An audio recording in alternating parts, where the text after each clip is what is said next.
Millionaire comes home early and freezes at the sight. Michael Richardson turned off his cell phone for the 10th time that afternoon. The endless meetings had consumed another 3 weeks of his life, and homesickness grew like an open wound in his chest.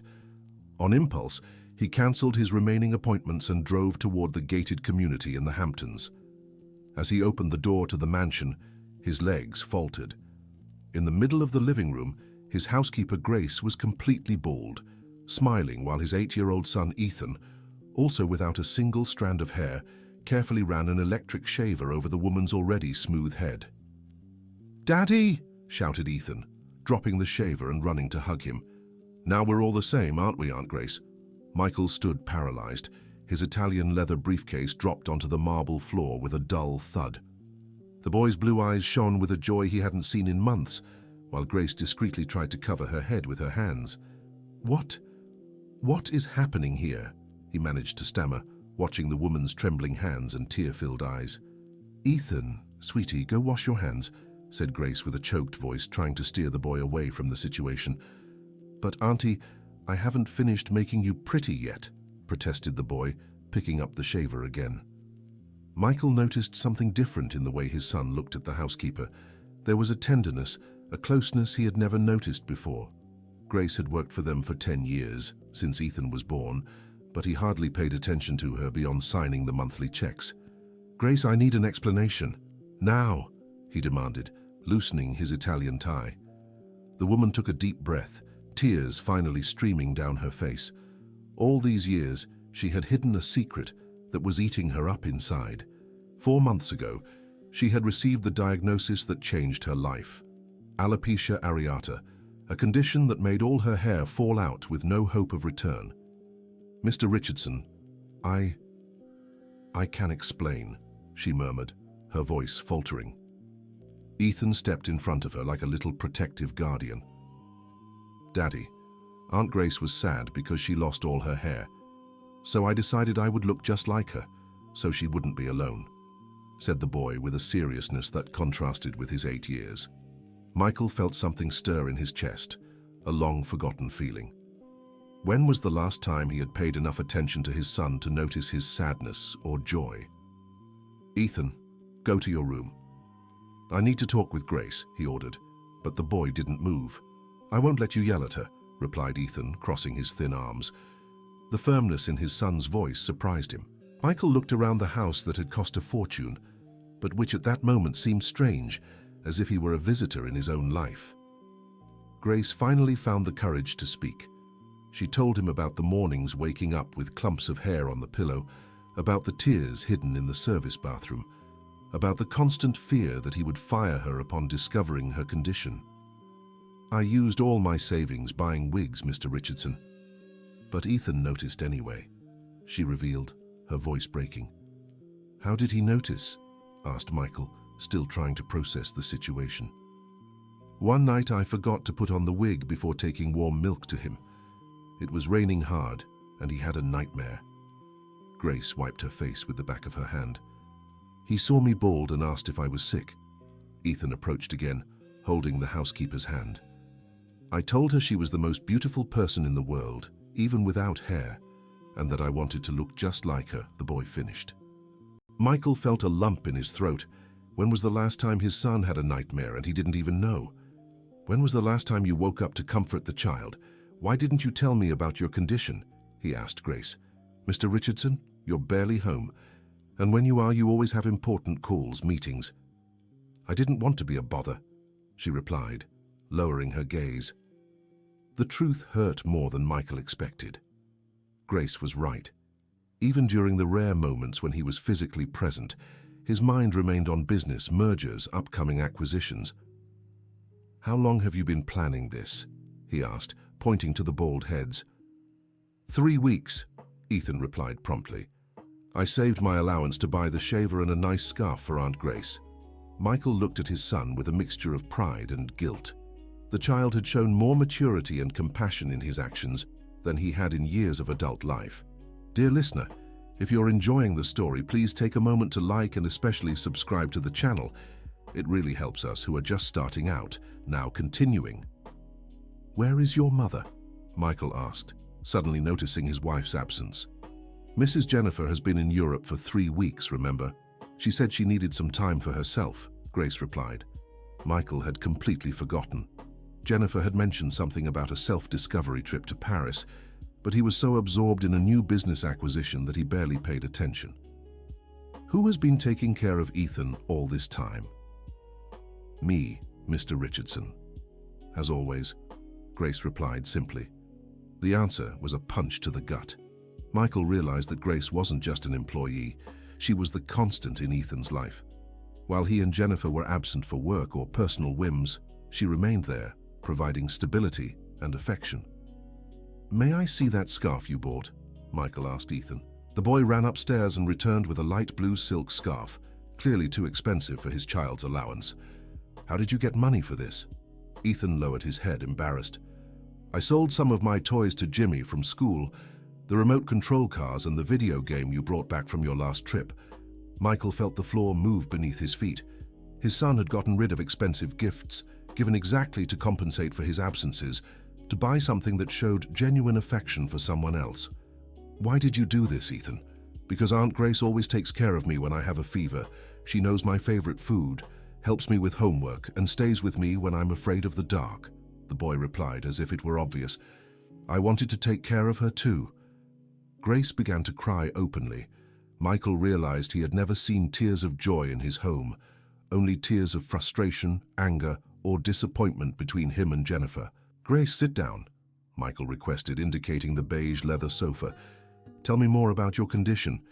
She hesitated, clearly uncomfortable using the expensive living room furniture. "It's just a conversation. Please sit," he insisted. Grace told him about the weekly doctor appointments, the constant tests, the expensive treatments that consumed her entire salary.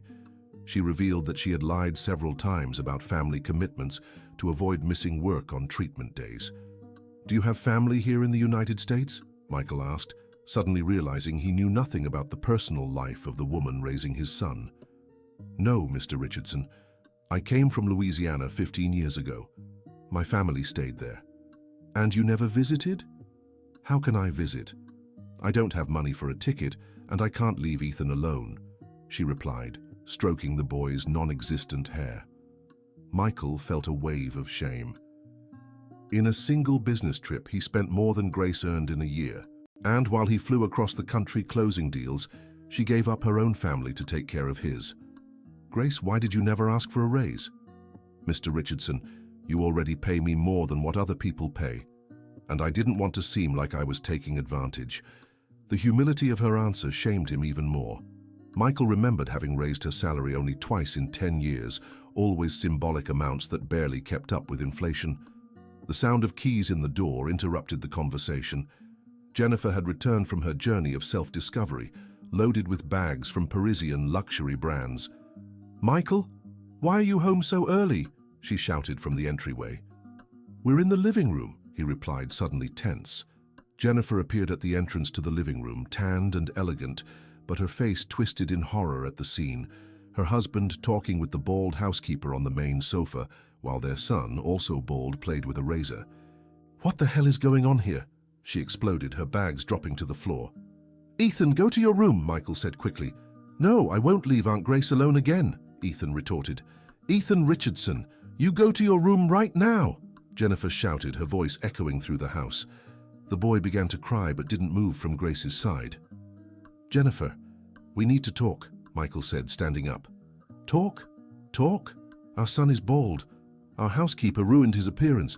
What kind of mother do you think I am?" "The kind who abandons her son for 3 weeks to vacation in Paris."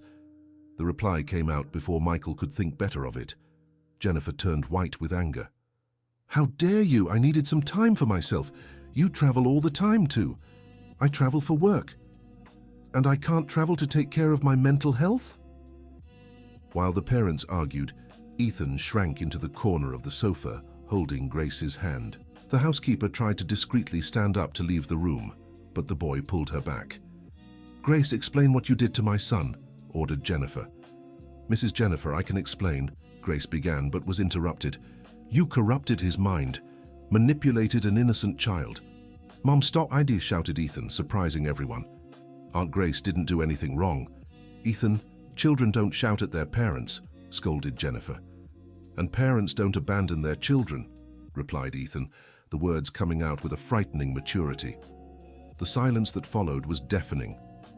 Michael looked at his son and saw, for the first time in years, not a spoiled child, but an intelligent and sensitive boy who had learned about loyalty and compassion from someone who wasn't his biological parents. "Grace, you're fired," Jennifer declared coldly. "No!" screamed Ethan, throwing himself into the housekeeper's arms. "Ethan, get away from her right now." "Jennifer, stop," Michael intervened. "Stop! Stop! Look at our son. Look what she did."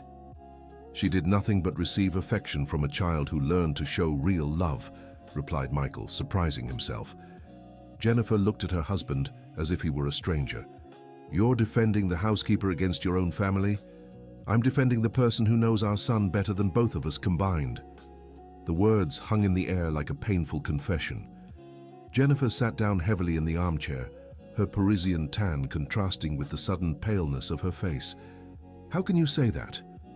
Michael looked around the luxurious room, then at Ethan still hugging Grace, and finally at the wife who had just returned from yet another escape from family reality.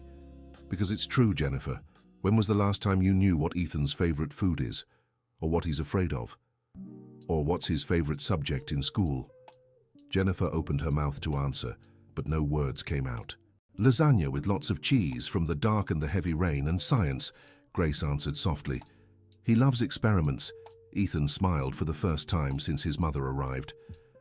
"Aunt Grace taught me how to make a volcano that foams," he said excitedly. "When was that?" asked Michael. "Last week, when I was bored because you two were busy." Guilt hit Michael like an avalanche. Last week, he was closing a $1 million contract while Jennifer organized a charity event to impress her club friends.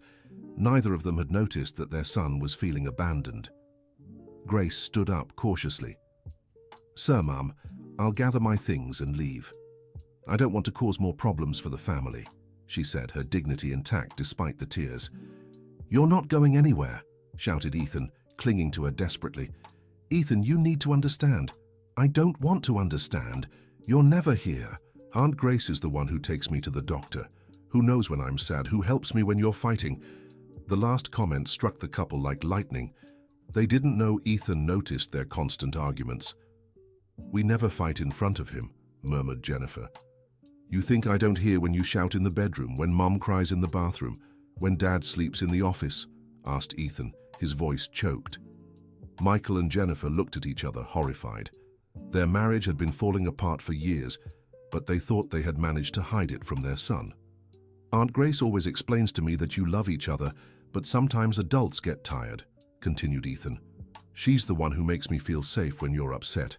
Grace had been protecting Ethan's emotional well-being, acting as a bridge between the absent parents and a child who needed stability.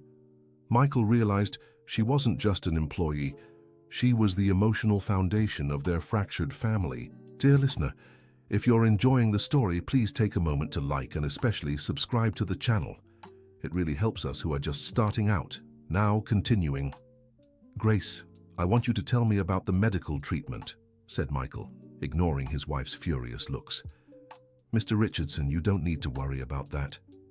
"Yes, I do. You've been part of this family for 10 years. You should have told me about your condition." Grace hesitated, then told him about the appointments at County Memorial Hospital, about the expensive medications she needed to take, about the humiliation of wearing cheap wigs that made her feel ridiculous. "How much do you spend per month on treatment?" asked Michael. "Mr. Richardson, I don't want you to think I'm asking for money." "How much, Grace?" "About 800 Rs a month," she admitted, ashamed. Michael almost laughed at the irony. He spent more than that on a single meal at expensive restaurants during business trips. "And the wigs?" "The cheapest ones cost 200 Rs, but they don't last long." Jennifer, who had remained silent, stood up abruptly. "Michael, I need to speak with you in the office, now." "We're not leaving Ethan and Grace alone," he replied. "Ethan, go to your room to do your homework," ordered Jennifer. "I already did it. Aunt Grace helped me yesterday," the boy replied. "Then go play video games, anything." "I sold my video game," said Ethan quietly. The silence that followed was filled with tension. Jennifer looked at her son as if seeing him for the first time. "You sold your video game? Why?" Ethan looked at Grace, then back at his mother. "To buy Aunt Grace's scarf, and to help with her medication." Jennifer sat down again, this time more slowly. Michael saw tears forming in her eyes, but she tried to hide them. "Ethan, go get some juices for us in the kitchen," Michael asked gently. The boy hesitated, clearly reluctant to leave Grace alone with his parents. "I promise we won't send her away while you're not here," Michael assured him. Only then did Ethan leave the room. Michael turned to Grace. "I want the complete truth. About everything. Your illness, your needs, your fears. Everything." Grace took a deep breath and began to speak. She told of sleepless nights when Ethan had a fever and they weren't home, about parent-teacher meetings where she pretended to be the aunt because the parents couldn't attend, about birthdays celebrated only by her and the boy. "On Ethan's 6th birthday, where were we?" asked Michael. "You were at a meeting in Washington, D.C., and Mrs. Jennifer was at the spa with her friends," replied Grace. "And what did you do?"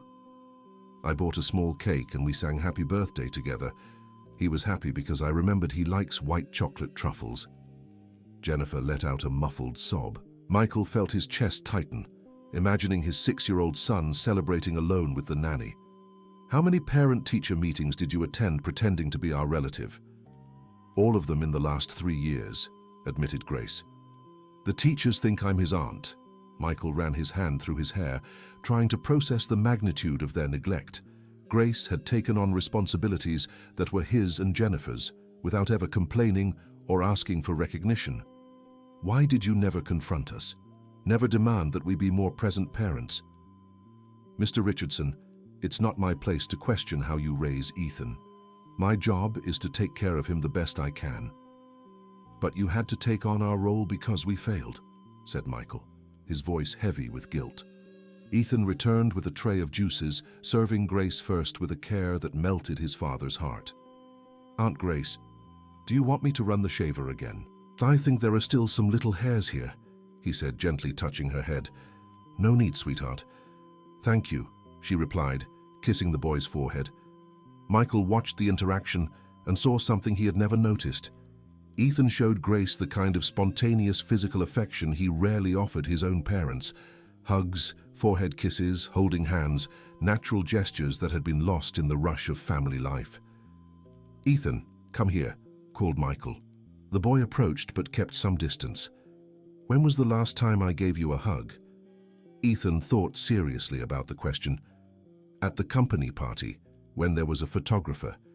You said it was important for me to look happy in the pictures." The answer was like a stab. Michael vaguely remembered the occasion, a corporate gathering where he had taken the family to show his partners he had a balanced life, pure performance. And a real hug, without photographers? Ethan lowered his head. "I don't remember, Daddy." Jennifer let out another sob. Michael extended his arms, and after a moment of hesitation, Ethan approached. The hug was timid at first, but soon the boy snuggled against his father's chest as if quenching a long-held thirst. "I missed you, Daddy," murmured Ethan. "I missed you too, son. More than you can imagine," replied Michael, realizing it was true. Jennifer approached and wrapped both in her arms. For a few minutes they remained like that, recovering a connection that had been lost amid commitments and ambitions. Grace tried to discreetly withdraw, but Ethan pulled her into the family hug. "Aunt Grace is part of this too," he declared. Michael looked at the housekeeper, truly seeing her for the first time in 10 years. Not an employee, but a woman who had sacrificed her own life to keep his family together. "Grace, I need to apologize," said Michael, "for not noticing your illness, for not valuing your work, for letting you carry responsibilities that were mine. Mr. Michael, don't call me Mr. After everything you've done for Ethan, for this family, you deserve far more respect than I've shown." Jennifer stepped back from the embrace and faced Grace. "I need to apologize too. I was unfair to you. You didn't manipulate Ethan. You loved him when we didn't know how to do it properly." Grace began to cry again, but this time they were tears of relief. "I love that boy as if he were my own son," she admitted. "But I never wanted to take your place." "You didn't take our place," said Michael. "You filled a void that we created."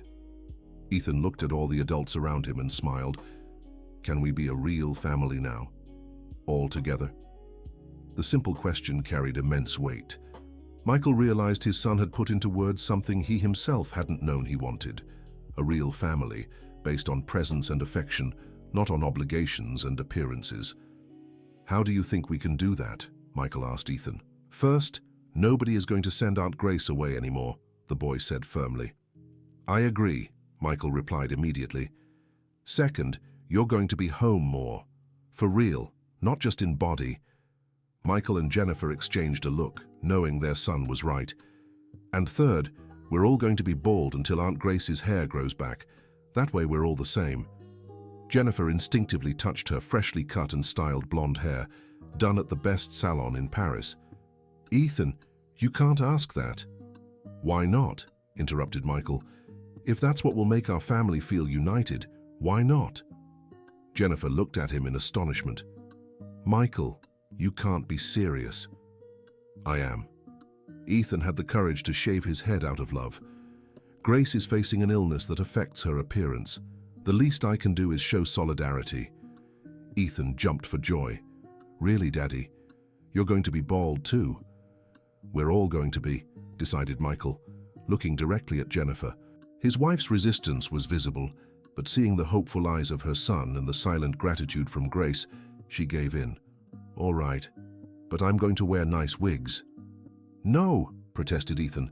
"It has to be real bald, or it doesn't count." Michael picked up the shaver that was on the coffee table. "Then let's start with me." Ethan clapped as Grace guided him on how to use the shaver safely. Jennifer watched, still reluctant, as locks of dark hair fell onto the marble floor. When Michael was completely bald, Ethan shouted with joy, "Now you, Mummy." Jennifer hesitated for several minutes, but finally sat in the makeshift chair. Her tears fell along with her blonde hair, not from sadness, but from a liberation she didn't know she needed. When the whole family was bald, Ethan asked to take a picture. "To remember the day we became a real family," he explained. Michael looked at the picture on his phone and saw something that never appeared in the professional photos from his corporate gatherings: genuine smiles. Everyone was bald, but they had never looked more beautiful. That night, for the first time in years, Michael didn't work late. They all had dinner together, Grace included as an official member of the family. Ethan talked about his school, his friends, his fears, and his dreams. Conversations Michael realized he had never had with his son. "Dad, why do you work so much?" asked Ethan during dessert. Michael thought about his answer for a long moment. "I thought that by working hard, I could give you everything you needed. Now I realize you needed me, not the things my job bought." "Can you work less?" "I'll try, son. I promise I'll try." Grace offered to clear the table, but Jennifer stopped her. "Today, you're our guest. We'll clean up." It was a small role reversal, but symbolically powerful. Michael and Jennifer washed the dishes together, while Grace and Ethan played in the living room. And for the first time in a long while, there was no tension in the air. That night, Michael had trouble sleeping, but not from work worries. His mind was processing the transformation his family had gone through. He got up and went to Ethan's room, finding the door slightly ajar. The boy was fast asleep, a faint smile on his lips. Michael approached and kissed his son's bald forehead, a gesture he hadn't made in a long time. "I love you, Ethan," he whispered, "and I'll be a better father, I promise." In the following days, Michael began implementing changes in his routine. He cancelled some meetings to be present at breakfast with Ethan. He started leaving the office earlier, arriving home before dinner. Jennifer also made her own changes. She cancelled some unnecessary social engagements and began participating more actively in Ethan's school life. She discovered she much preferred getting to know her son's friends over impressing her country club friends. Grace initially resisted the changes. She was used to carrying all the responsibilities alone and took time to trust that her employers truly wanted to be more present. Grace, you don't need to hide anything from us anymore, Michael said one morning, finding her trying to wear an old wig to go to the supermarket. Sir, Michael, I don't want people at the market to think poorly of the family. People who think poorly of you because of a medical condition don't deserve your concern, he replied, and we're proud of you, all of us. Gradually, Grace began accepting the new family dynamic. Michael significantly increased her salary and began paying all her medical expenses directly.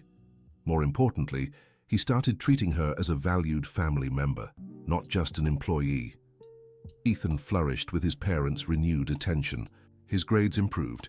He became more communicative and, surprisingly, began showing interest in activities he could do with Michael, like learning about investments in an age-appropriate way. Dad, can you teach me about what you do at work? Asked Ethan one afternoon. Michael was surprised. He'd never thought about including his son in his professional world, even in an age-adapted way. You really want to know? I do. It must be important if you spend so much time doing it. Michael began explaining his business in simple terms and discovered Ethan had a natural curiosity and sharp intelligence for understanding basic economic concepts. You buy companies that are having problems and help them get better, summarized Ethan. Exactly. Like what you're doing with our family. The observation was so accurate that Michael was speechless for a moment. Yes, son. Like what we're doing with our family. Jennifer also discovered aspects of Ethan she had overlooked. The boy had artistic talent and enjoyed cooking with Grace. She began joining these activities, discovering she preferred these simple moments over the elaborate social events she used to attend. Mom, did you know Aunt Grace can speak 3 languages? Ethan told her one afternoon. 3 languages? Asked Jennifer, surprised. Grace, who was preparing dinner, blushed. I studied English and Spanish in university before coming to New York City. University? Grace, what did you graduate in? Education, she replied timidly. Michael, who was reading the newspaper at the kitchen counter, abruptly looked up. Education? You're a teacher? I was. In Louisiana, I taught elementary school children. Jennifer and Michael exchanged glances, realizing once again how little they knew about the woman who had become essential in their lives. Why didn't you go back to teaching here in New York City? Asked Jennifer. I need to validate my degree, take some additional courses, but I don't have time or money for that. Michael folded the newspaper and turned completely toward Grace. What if you had time and money? Michael, you don't need to. I'm not offering charity. I'm asking if you would like to go back to being a teacher. Grace's eyes filled with tears. It's my dream, it always has been. Then let's make it happen, decided Michael. Dear listener, if you're enjoying the story, please take a moment to like and especially subscribe to the channel. It really helps us who are just starting out, now continuing. In the following weeks, Michael hired an educational consulting service to help Grace with the degree validation. She began studying in the mornings, while Ethan was at school and Michael paid for all the necessary courses. Jennifer took on more household responsibilities, discovering she enjoyed taking care of the home. There was something therapeutic about organizing the space where her family lived, about preparing meals for the people she loved. Jennifer, you don't need to do this, said Grace, finding her folding laundry. I want to do it. It makes me feel truly useful, replied Jennifer.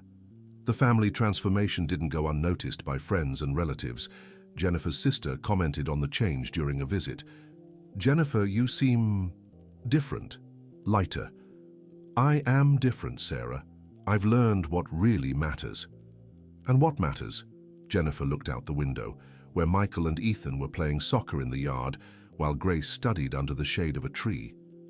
Being present, truly present. Michael's co-workers also noticed changes. He began delegating more responsibilities, trusting his team, and discovered the company functioned very well without his constant presence. Michael, you're different in meetings, commented his partner Jonathan. More present?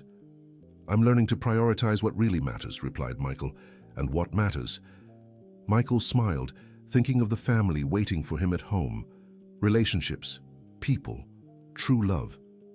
Ethan remained bald by his own choice, even when Grace's hair began to grow back slowly. He said he liked to match with her and that being bald made him feel special. At school, initially some children made comments, but Ethan responded with such confidence about his choices that he soon became admired by his classmates. "Why did you shave your head?" asked a classmate. "To show a very important person that she's beautiful just the way she is," Ethan replied proudly. Ethan's teacher, Miss Johnson, requested a meeting with the parents to discuss the positive change in the boy's behavior. "Ethan is more confident, more communicative. He's always been a good student, but now he's exceptionally engaged," she reported. "What do you attribute this change to?" asked Michael. "He talks a lot about his family, about how you're more present, about an Aunt Grace who helps him with his studies. It seems he feels more emotionally secure." Michael and Jennifer left the school holding hands, something they hadn't done in years. They realized that by becoming better parents, they had also become better husband and wife. "Michael, I want to apologize," said Jennifer in the car. "Why?" "For running away, for going to Paris when I should have stayed to work on our problems, for throwing all the responsibilities with Ethan onto Grace's shoulders." Michael stopped the car and looked at his wife. "Jennifer, we both failed, but what matters is that we're changing. Do you think it's not too late?" Michael thought of Ethan playing with Grace, of the genuine hugs he had rediscovered, of the deep conversations he now had with his son. "It's never too late to truly love," he replied. The months passed, and the family developed new traditions. Phone-free dinners where everyone talked about their day. Weekends with no professional or social commitments, dedicated entirely to family. Simple trips, more focused on being together than on impressing others. Grace graduated from her continuing education courses and got a job as a teacher at a nearby private school. Michael insisted that she continue living with them, now not as an employee, but as part of the family. "Grace, this is your home," said Michael, "forever." "But what if I get a boyfriend? What if I want to build my own family?" "Then you'll bring your family here, and our home will be even fuller of love," replied Jennifer without hesitation. Ethan, who was listening to the conversation, came closer. "Aunt Grace, you'll always be my second mother, no matter what happens." The boy's declaration sealed a commitment that went beyond work contracts or social obligations. It was a promise of unconditional love. On the first anniversary of the collective shave, as Ethan called it, the family organized a special party. Grace already had short, curly hair growing in, but Michael, Jennifer, and Ethan remained bald by choice. "Why don't you let your hair grow?" asked Sarah, Jennifer's sister, during the party. "Because being bald reminds us of when we discovered what really matters," replied Ethan, with the wisdom of a child who had lived through a profound family transformation. During the party, Michael gave an impromptu speech. "A year ago, I thought I had everything: a successful company, a beautiful house, a seemingly perfect family. But it was all empty. Grace and Ethan taught me that real wealth isn't measured in money, but in true connections, in presence, in love shown through actions, not just words." The guests, close friends, neighbors, Ethan's schoolmates, applauded, many visibly moved. Jennifer added, "I learned that being a mother isn't just about giving birth. Grace was a mother to Ethan in every way that matters. While I was too busy to notice, she taught me that motherhood is presence, care, genuine sacrifice for a child's well-being." Grace, embarrassed by the praise, tried to deflect the attention. "You're the ones who taught me that family isn't about blood, but about choice. You chose me as family, and I chose you too." Ethan asked to speak, climbing onto a chair to reach the adult's height. "I want to thank Aunt Grace for teaching me that loving someone sometimes means doing things that might seem strange to other people. I want to thank my dad for learning to be truly present, and I want to thank my mom for learning that I need affection more than expensive gifts." The applause was long and emotional. Michael looked around and saw something he had never had before: a real community, people who genuinely cared for each other. After the guests left, the family gathered in the living room, as had become their nightly tradition. "Dad, can I ask a question?" said Ethan. "Always. Are you happy now?" Michael looked at Jennifer, who smiled and held his hand. He looked at Grace, who was discreetly organizing Ethan's gifts in the corner of the room. He looked at his son, whose eyes shone with an emotional security that hadn't existed a year before. "I'm very happy, son. Happier than I knew was possible." "Even being bald?" joked Ethan. "Especially being bald," replied Michael, running his hand over his smooth head. "Because being bald reminds me every day of what really matters." That night, after Ethan and Grace had gone to sleep, Michael and Jennifer stayed in the living room, talking about the future. "Michael, I want to have another child," Jennifer said suddenly. The statement surprised him. "Why?" "Because now I know how to be a real mother. I want to give a child the kind of love and presence I learned to give Ethan." Michael thought about the idea. A year ago, the prospect of another child would have terrified him. More responsibilities, more expenses, less time for work. Now, he imagined teaching a young child the lessons he had learned about family and love. What if it's a girl? Even better. Grace can teach her about being a strong and independent woman. Do you think Grace would agree to help with another baby? Michael, haven't you understood yet? Grace doesn't help us because she has to. She helps us because she loves us, and we love her too. The truth of the statement hit Michael like a revelation. Somewhere during that year of transformations, Grace had stopped being an employee to become a sister, a friend, an integral part of their lives. Then let's talk to her about having another baby in the family, Michael decided. The next morning during breakfast, they brought up the subject. "Grace, how would you feel if we had another baby?" asked Jennifer. Grace's eyes lit up. "I would love that. Love. I've always dreamed of caring for a baby from birth." Ethan, who was eating cereal, lifted his head excitedly. "Am I going to have a little brother?" "Or little sister," corrected Jennifer. "Either way, I'll teach him all about being bold." Everyone laughed, and Michael realized that the idea of expanding the family didn't scare him. On the contrary, it excited him. He had learned to be a real father with Ethan. Now he wanted to apply that learning from the beginning with another child. 6 months later, Jennifer became pregnant. The news was met with celebration by the whole family, especially by Ethan, who immediately began planning how to be the best big brother in the world. "Aunt Grace, can you teach the baby to speak Portuguese and English and Spanish?" asked Ethan. "Of course I can, dear." "And Dad, can you teach him about business when he grows up?" "I'll teach him about business, but mostly about family," replied Michael. During the pregnancy, Michael kept his promise to prioritize family. He accompanied Jennifer to all medical appointments, something he hadn't done during Ethan's pregnancy. He actively participated in preparing the baby's room, buying the layette, and all decisions. Ethan insisted that the baby be born bald, just like the family, which made the doctors laugh.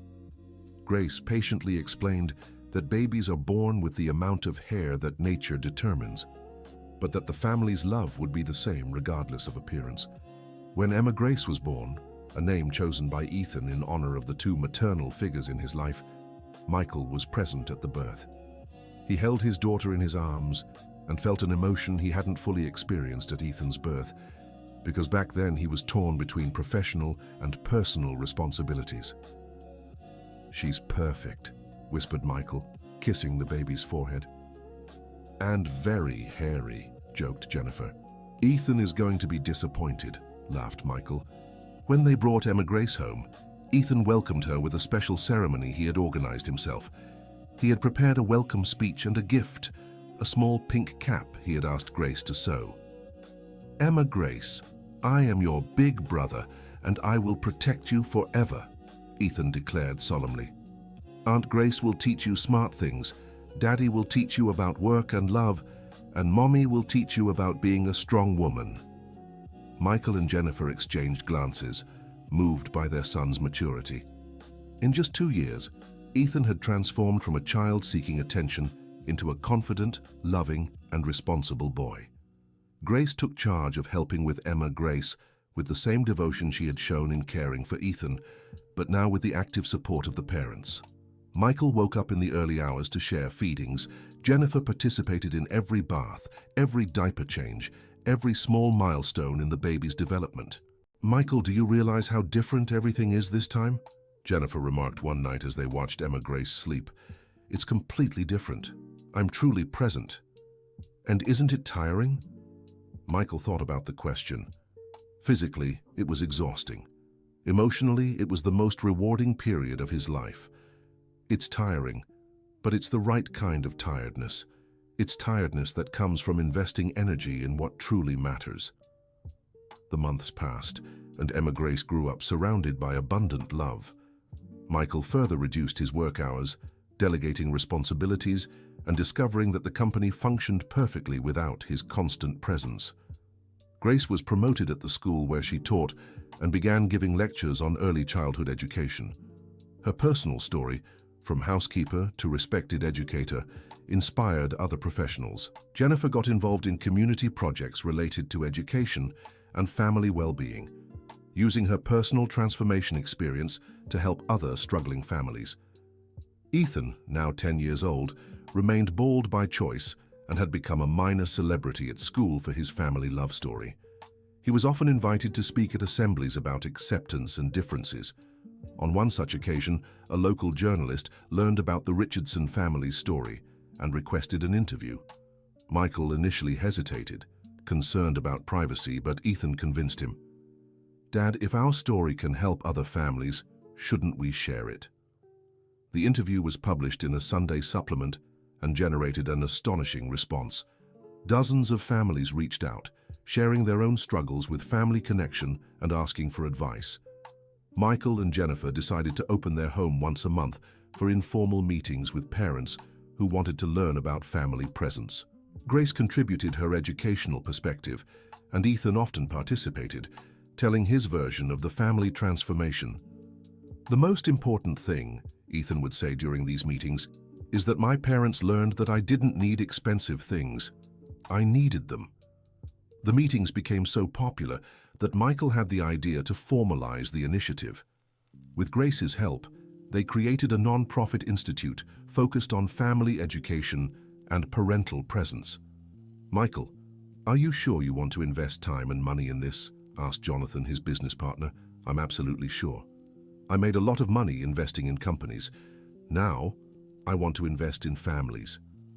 The Present Family Foundation, as it was called, offered free workshops, educational materials, and support for parents who wanted to develop deeper connections with their children. Grace became the educational director, Michael the main funder, and Jennifer the activity coordinator.